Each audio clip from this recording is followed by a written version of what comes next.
you have to measure success. You have to pick your goal and you have to make that very clear to yourself. And then on top of that, before, determining whether or not you've made that goal, you have to think about how you're going to measure that.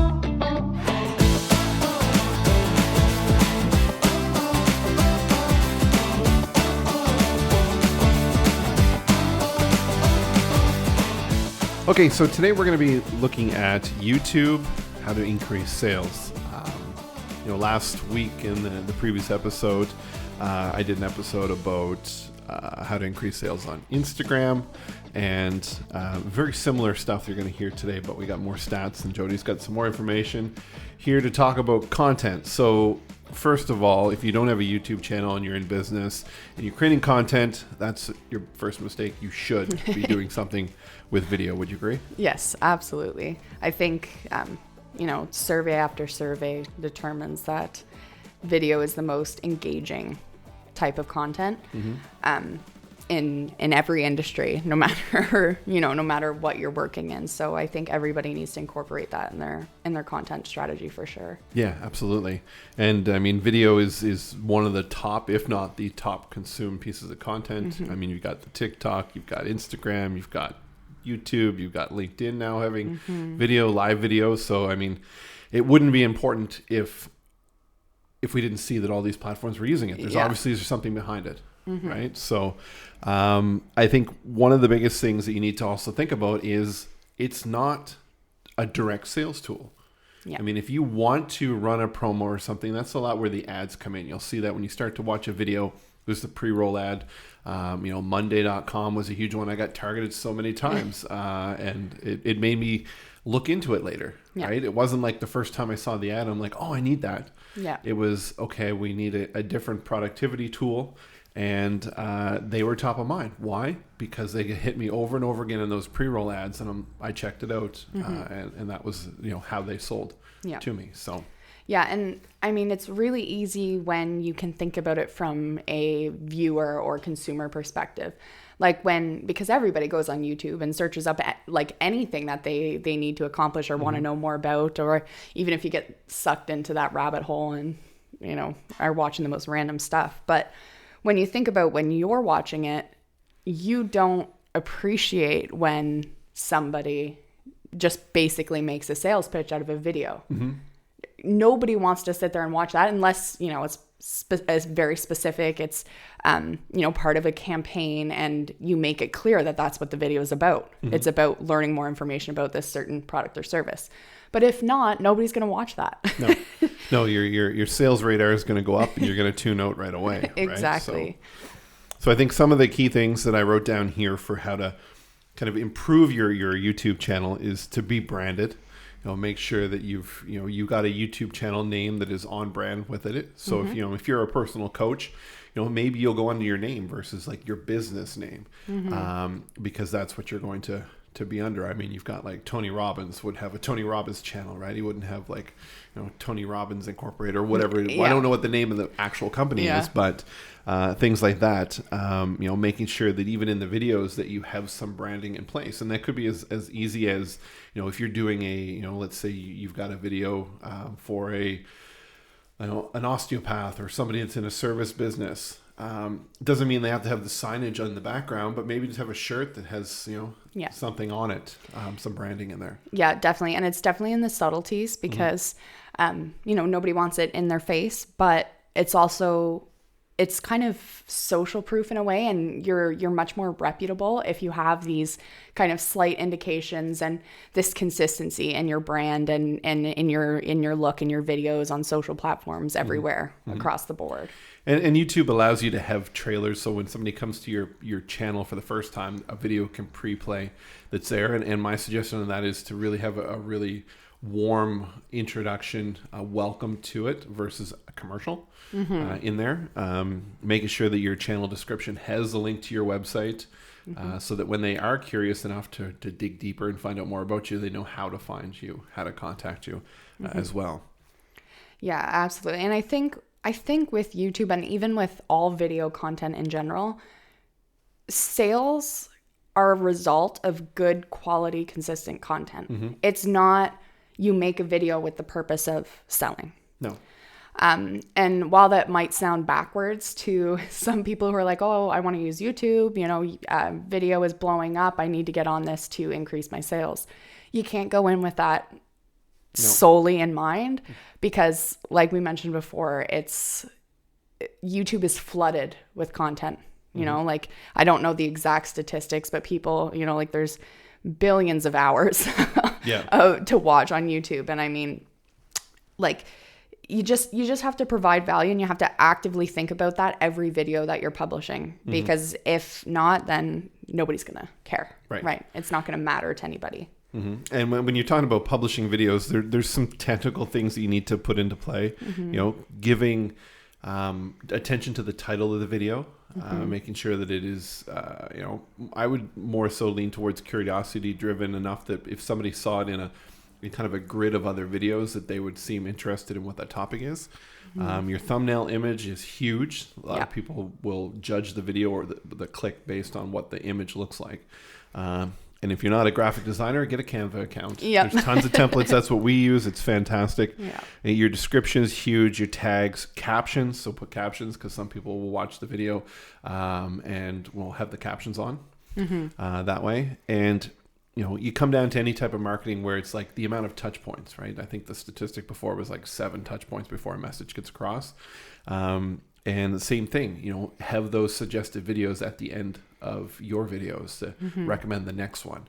Because YouTube rewards you for total watch time, not necessarily like just the amount of people. Like if your video has like 10,000 views, that's fine, but it's like your total watch time of your videos is going to come into play. So the longer they can stay on there, and you can recommend the next one, and so forth. So if you're developing like a 4-video series, watch video 1, have the thumbnail for video 2 come up, and try to keep them going on there. Yeah, definitely. And I mean, with that being said too, there's a lot that you can learn, but you do have to invest time, right? Like if you're serious about really putting some effort into a YouTube channel and investing time in that, take some time to take a course, or even just do your own research. If you don't necessarily want to invest the money in a course, but you have the time, do some research, take some notes, like act like you're back in school and learning this new YouTube algorithm, right? The irony is that there's a ton of YouTube videos out there on how to create YouTube videos. And it's great that way. And in prep for this, I was looking at the current stats on the current length of videos, because depending on who you talk to, they say, longer is better, because you're thinking of that total watch time. And then, the attention spans and everything, TikTok has gone up to 3 minutes now. So it's like, do I do shorter videos? So the video streaming service or hosting service, Wistia, they did a study in, I think it was this year, and they looked at 600,000 videos on their platform. Okay. Very similar to YouTube. You can host and publicly see them. And what they found was videos that are shorter. So let's say the 2-minute mark, of those 600,000, after 2 minutes, people's attention and engagement have fallen off. And then if you get in that longer one, you're looking at a window of 7 to 13 minutes of being an ideal length, because they found after 12 minutes, the engagement has fallen off in the videos. Okay. So the overall recommendation was that don't try to drive for length, but try to make sure that the video is as long as the quality and the content is great, right? If you're like, I got 10 minutes of content, but I need to get to 12, and you're just fluffing the rest, you're going to lose that interest, and it's going to dilute the quality of the video. Yep, absolutely. And I think another big thing, and I probably reiterate this in every podcast, we could make a compilation of like all the times I've said this, but you have to measure success. You have to pick your goal, and you have to make that very clear to yourself. And then on top of that, before determining whether or not you've made that goal, you have to think about how you're going to measure that. So obviously YouTube has analytics, but obviously they all can mean different things, and you have to really understand them well before you can make a decision on it, if you feel like you want to keep going with the strategy you're taking, or if you want to change things up. Yeah, and when you look at what's the most important thing, it's It's right out of the gate. The moment somebody, just think of, let's walk through the experience. Somebody's going on YouTube, they're looking up a phrase. How do I do this? How do I do whatever? And they're going to initially visually judge by thumbnails, looking at those, and they click on one. You have to catch them right away, right? Yeah. So, what they saw in that thumbnail that made them click, you need to kind of reassure them of that, catch their attention. You'll see a lot of the videos you start to watch, whoever's the person speaking has a really good hook right away, right? There's not an animated opening. There's not anything like that. It's like, you've got this problem. Do you want to learn how to do this? We're going to cover that right now in this video, right? And maybe there's a short branded 2 to 3 second kind of like buzz thing that happens, and then they get right into it. And, you can think about, if you've ever studied copywriting, is that every paragraph has to make you want to read the next paragraph. That's the same thing. Every point in the video has to make you want to listen to the next one, to the next one, to the next. So there is some scripting and thought that comes into it. There are people out there, few, that can just off the cuff turn the camera on and talk that way. But for the most of us, it's not going to be that easy. Luckily, people are a little more acceptable to like jump cuts in videos. So, if you've started to watch people teach you on how to edit for TikTok, the jump cuts are normal, and their video app allows you to actually like record a clip, stop, move, change, record, and it will jump to those. And people are used to that kind of content. So you don't have to have like multiple cameras and all this kind of stuff set up. So, yeah, definitely. And I think, one of the most important things is making sure that you're choosing topics that people want to know about now, not things that were popular a couple of years ago or that aren't quite popular yet. And, you have to go in and do some research and really dig and see what your audience, the type of people who you're trying to attract, what are they interested in right now? What are they watching? What are the top searches on YouTube, on Google? How do you rank well? All those sorts of things are really important factors. And that's another key point too, is looking at what the search volume for certain topics are in Google. Let's use top of mind. I was just thinking here, like, let's say, a physiotherapist, right? Who deals with people with injuries, right? So, people have sore muscles. So it's could be like, how do I stretch for sore, whatever, right? Just go to Google and type in that initial key phrase. How do I search for, or how do I stretch for sore, and stop? And it will drop down suggestions. And those suggestions are pulling from the top searches for that topic. So just find all those and do your videos on those. So think about your industry, what you could do it, right? Yeah. Because I think a big block can be coming up with ideas, and that really isn't difficult when you go and do some research, and, even making sure that you're just checking up on it every month, once a month, just to see if there's anything new that's coming up, and what other people are doing as well, and what's going to be competitive and what you can rank for and all those sorts of things. Yeah, and you can do searches, Google Search Console as well. You could go to like the video tab. Most people don't even know that Google has that video tab, and you can search for your phrase, and it'll bring up all the videos that are on there. Or even for YouTube, just search your topic and say, are there other videos there? Because we were doing some training in a course, and it's not necessarily being found in those initial searches, but being recommended as the secondary video that's there, is yielding higher returns for people, because you already got somebody committed to watching something because they watched a video, and now your video is recommended as the next one.